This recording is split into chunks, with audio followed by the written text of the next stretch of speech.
ভিডিওটা অনেক দিনের আগে দিব করে আর দেওয়া হচ্ছিল না, তো ভাবলাম আজকে দিয়ে দিই। তো আজকে আমার আম্মু পাকন পিঠা বানাবে। তো এই পিঠা বানানোর জন্য এখানে ডাল আলু এগুলো সিদ্ধ করে নিছে, তারপর এটার মধ্যে লবণ আর হলুদ দিয়ে দিছে, দিয়ে ভালো করে এখানে সিদ্ধ করে নিচ্ছে একদম। আর এখানে একটু চিনি দিয়ে দিচ্ছে সাথে, কারণ চিনিটা দিলে পিঠাটা অনেক টেস্ট হয়। শিরার মধ্যে না দিলেও হয় পিঠাটা। তো আমার আম্মু শিরার মধ্যে দিবে, সেই জন্য অল্প একটু চিনি দিছে। একটা ডাল ঘুটনির মাধ্যমে ভালোভাবে ম্যাশ করতে হবে, যাতে কোনো দানা দানা না থাকে। তো এই যে দেখেন ভালোভাবে ম্যাশ করা হয়ে গেছে। এখন আমার আম্মু চাউলের গুঁড়িগুলো দিয়ে দিচ্ছে সাথে,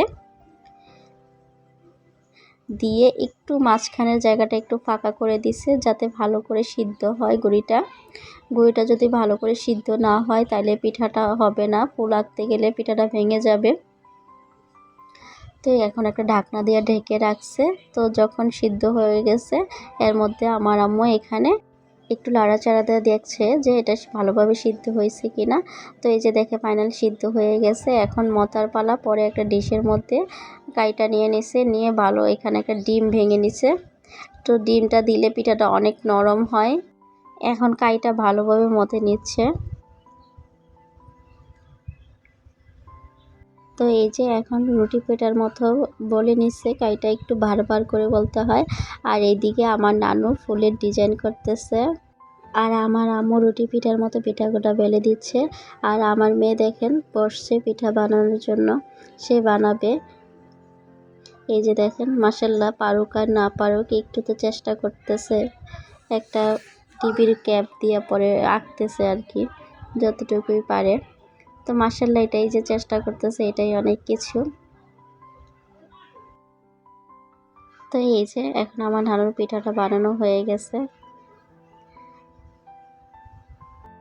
তো এইদিকে আমার আম্মু আমি আমার নানু তিনজনে মিলে তারপরে এই পিঠাগুলো বানাইছি।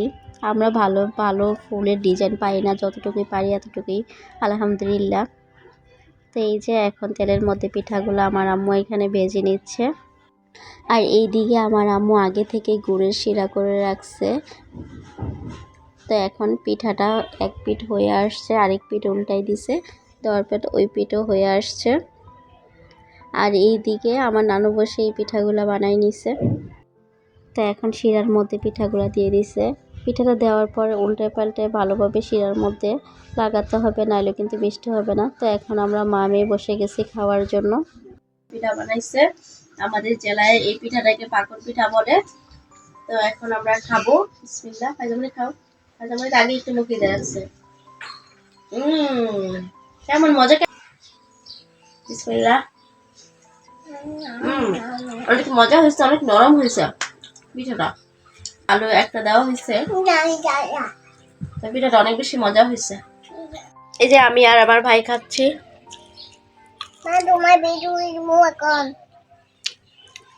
এটা হচ্ছে আমার ভাই।